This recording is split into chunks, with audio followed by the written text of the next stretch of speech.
O Paulo Matias e nós vamos conversar com a Priscila Cruz, que é presidente executiva do Todos pela Educação. Priscila, boa tarde. Boa tarde, Denise, Paulo, todos os ouvintes da Jovem Pan. Bom, Priscila, é um grande desafio do próximo prefeito, de quem vai trabalhar em 2021, é a questão da educação, né? A pandemia castigou demais o setor, foi dos mais atingidos, foi o que, por último, retornou à atividade e tem um atraso imenso, né? Além das deficiências que o país já tem há muito tempo, ainda tem agora essa desigualdade maior, esse atraso maior. Como é que você vê alguma alternativa para se tentar compensar toda essa perda? Olha, Denise, assim, tem muito trabalho para ser feito, sem dúvida nenhuma, e os candidatos deveriam já chegar a essa reta final com muito mais clareza em relação às estratégias políticas educacionais, políticas públicas necessárias para não só mitigar os efeitos da pandemia, que sem dúvida nenhuma foram brutais para a educação pública e especialmente para os alunos mais pobres, aqueles que têm menos conectividade, aqueles que acompanharam menos as aulas remotas. Então, a gente tem aí uma situação de uma queda muito grave na aprendizagem dos alunos, um aumento que é assim, explosivo da desigualdade. A gente ainda não tem os dados, porque a gente precisa ainda fazer essa avaliação em nível nacional. E aqui eu quero fazer um parênteses. Por conta dessa omissão do governo federal, a gente acaba não tendo esse monitoramento e também a coordenação da política pública no campo da educação básica sendo realizada em nível nacional. E a gente também tem aí um super perigo, Denise, Paulo, ouvintes, que é uma explosão da evasão escolar. 28% dos jovens já anunciam que não vão voltar para as aulas presenciais, para quando as escolas voltarem a funcionar, quando tiver a retomada das aulas presenciais, eles pretendem não voltar. Então, essa tempestade perfeita que a gente vive, que afeta a educação, é realmente um desafio gigantesco para os futuros prefeitos.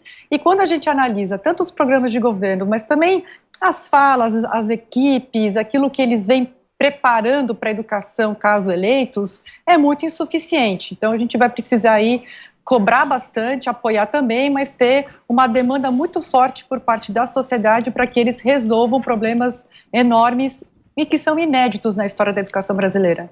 Priscila, eu vi alguns especialistas, médicos, cientistas, enfim, dizendo da possibilidade de nós termos uma segunda onda de Covid-19 aqui no país, agora no final do ano, início do ano que vem. Essa segunda onda seria de uma menor intensidade da que nós tivemos, justamente por ser o verão, né? Nós estarmos no verão como estação do ano.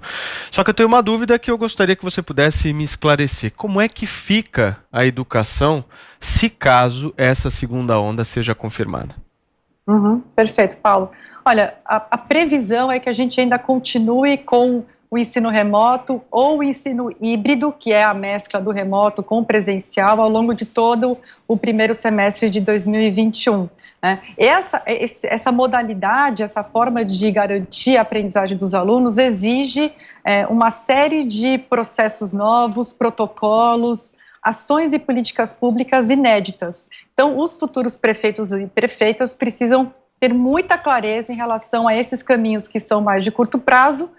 Depois a gente também tem que sempre aliar essas medidas de curto prazo às medidas mais estruturantes, porque a educação ela já não vinha numa situação confortável e boa de forma geral no país, e aqui também no município de São Paulo também não. Então tem que ter esse casamento entre as políticas de curto prazo com aquelas mais de longo prazo. Isso só deixa mais claro ainda a importância da formação de uma equipe gestora, então um secretário, secretária de educação, e com uma equipe que consiga fazer uma boa alocação dos recursos, boa formulação, implementação e aprimoramento contínuo. Isso é boa gestão no campo da educação. E sem essa equipe técnica, essa equipe responsável pela educação nas prefeituras do Brasil, é muito difícil a gente ter qualquer tipo de avanço. Acho que nunca antes a gestão educacional foi tão desafiada e também nunca antes ela foi tão importante. A gente tem uma situação também que é uma queda muito grande no orçamento da educação.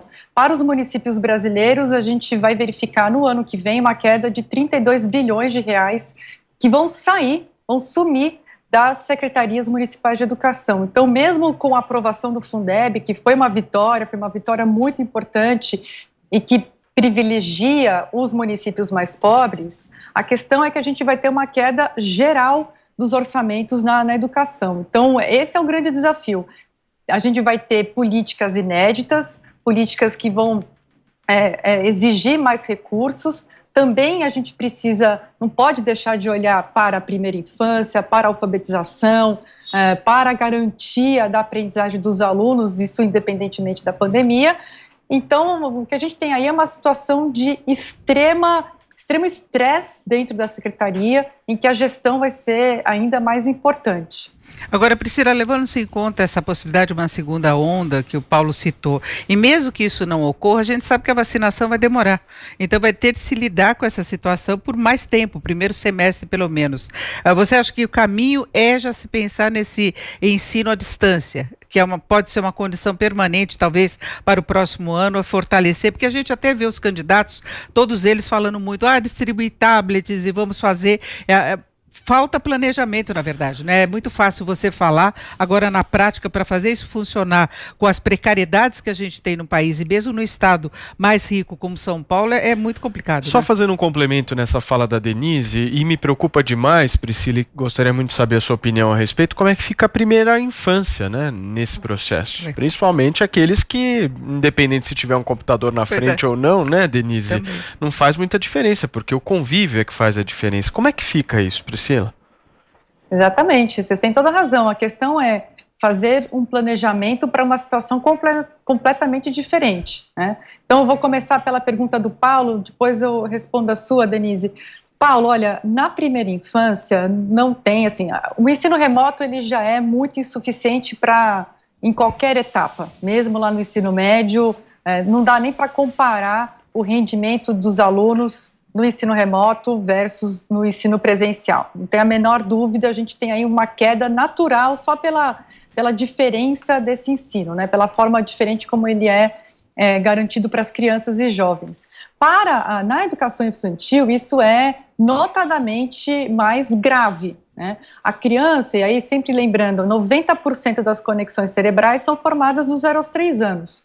Essa primeira infância, que inclui creche e também um pedaço da pré-escola, é justamente aquele período em que a criança ela aprende com a convivência com a professora, com os colegas, num ambiente que é diferente da sua casa, então ela recebe outros estímulos. Principalmente as crianças, elas têm acesso a livros pela primeira vez, a brinquedos educativos pela primeira vez, a contação de histórias, a teatrinho. Então, tudo isso a gente ainda precisa garantir. Só que, de fato, com a pandemia, talvez com essa segunda onda, tendo que recuar na reabertura das escolas, a educação infantil fica bem mais prejudicada. E aqui, assim, a nossa recomendação é fazer uma triagem dos alunos mais pobres, das crianças mais pobres, porque as crianças mais pobres são as que mais precisam de um atendimento na primeira infância de alta qualidade. Aqui no município de São Paulo, a gente tem uma situação que é diferente da média nacional, que aqui, isso é muito especial daqui de São Paulo, creche municipal, pré-escola municipal tem uma qualidade muito boa.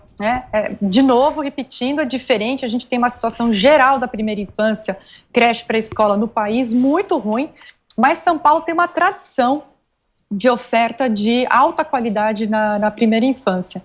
Então, essa oferta que já está instalada, ela precisa priorizar as crianças mais pobres. Essas crianças mais pobres, que muitas delas as mães estão trabalhando, estão fora, estão tendo que, ainda mais no ano que vem, que é um ano que a gente vai ter uma ressaca econômica muito grande, as famílias vão ficar muito mais pressionadas para poder trazer renda para dentro da casa. Essas crianças vão precisar de atendimento. Essas também são as crianças que têm uma rede de proteção muito menor nas suas famílias, né? Elas também têm menos livros, elas têm menos possibilidades de aprender, um repertório mais baixo no seu entorno. Então, essas crianças, se não é possível garantir a oferta para todas as crianças paulistanas de São Paulo, que sejam priorizadas as crianças mais pobres. Então, esse é um ponto muito importante, porque atendendo 20%, 30% das crianças, é possível você ter um distanciamento, um escalonamento aí mais controlado, um espalhamento dessas crianças maior, e também um investimento nos protocolos de saúde, na formação dos profissionais. Então, dá para a gente poder focar no atendimento dessas crianças.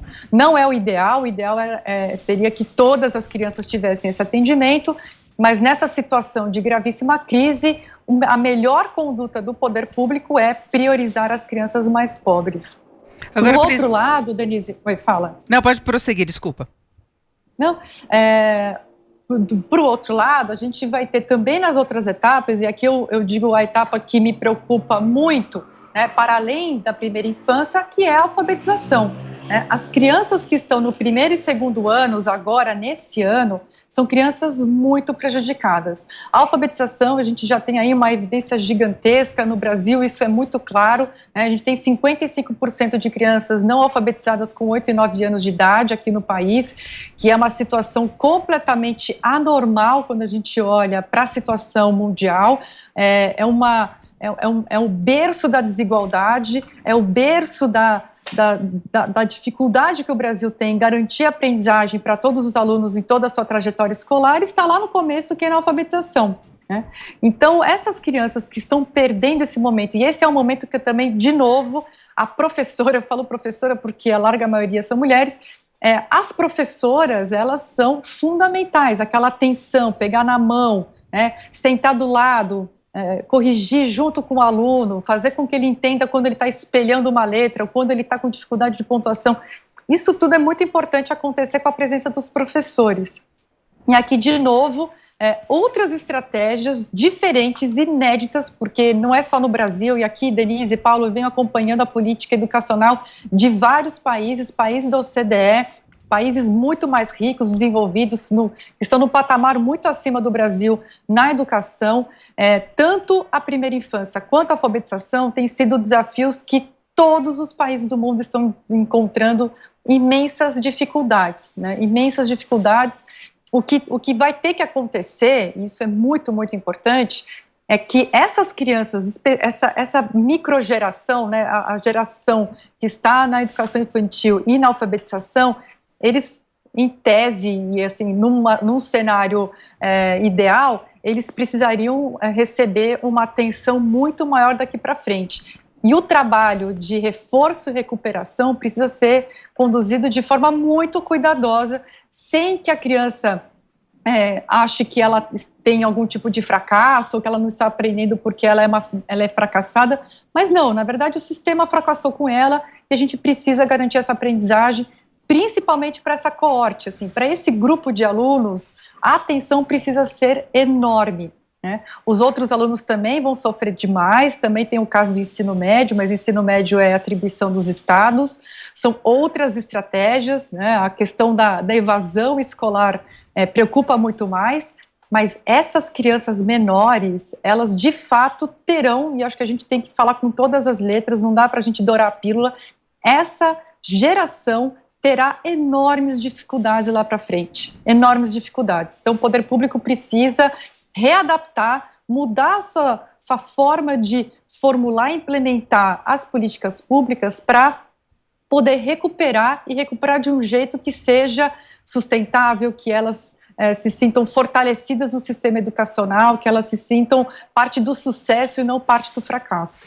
Agora, Priscila, tem algum trabalho a ser feito que possa produzir resultados para evitar essa evasão escolar que se está prevendo a partir do ano que vem? E eu queria até complementar, para a gente já encerrando, se o setor público está preparado para a migração de quem vem da escola particular, até pela crise econômica, que já se sabe do aumento do número de matrículas do setor público. Então, essa é uma preocupação. E depois, como atrair de volta os estudantes? Sim.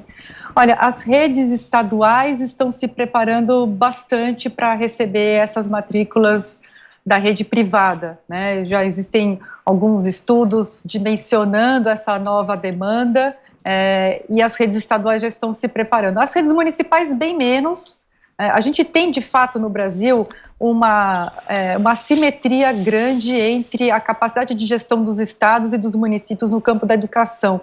E a gente também sempre tem que lembrar que esse é um ano eleitoral, as eleições de 2020 atrapalharam o planejamento, a condução das políticas, inclusive a decisão de reabertura das escolas, né? A gente tem algumas regiões que poderiam ter reaberto mais escolas, e acabaram não reabrindo, então a opinião pública acabou contando muito mais nesse ano, mas as redes estaduais estão se preparando principalmente por conta do fechamento das escolas de bairro, né, as escolas menores que atendem o ensino médio, o Fundamental 2 e ensino médio. As redes municipais menos, né, até porque essa demanda, por conta da etapa que os municípios são responsáveis, as famílias nem manifestaram ainda desejo de matrícula, né? Então a tal da pré-matrícula, né? A manifestação de querer matricular os filhos ainda não aconteceu, diferente das redes estaduais que atendem Fundi 2 e ensino médio, porque essas famílias já estão preparando a retomada dos seus filhos para o ano que vem. Na educação infantil, muito menos, porque os pais estão aí aguardando para ver se as escolas vão ter as suas aulas presenciais retomadas ou não. Então, é diferente a medição, né, a demanda que acontece nas redes estaduais e municipais acaba sendo diferente. É isso, nós conversamos aqui com a Priscila Cruz, que é presidente executiva do Todos pela Educação. Priscila, muito obrigada pelas suas análises, pela sua participação aqui na nossa programação Eleições 2020. Muito obrigada, boa tarde. Boa tarde, Denise, Paulo, ouvintes. Um prazer falar com vocês. Até a próxima.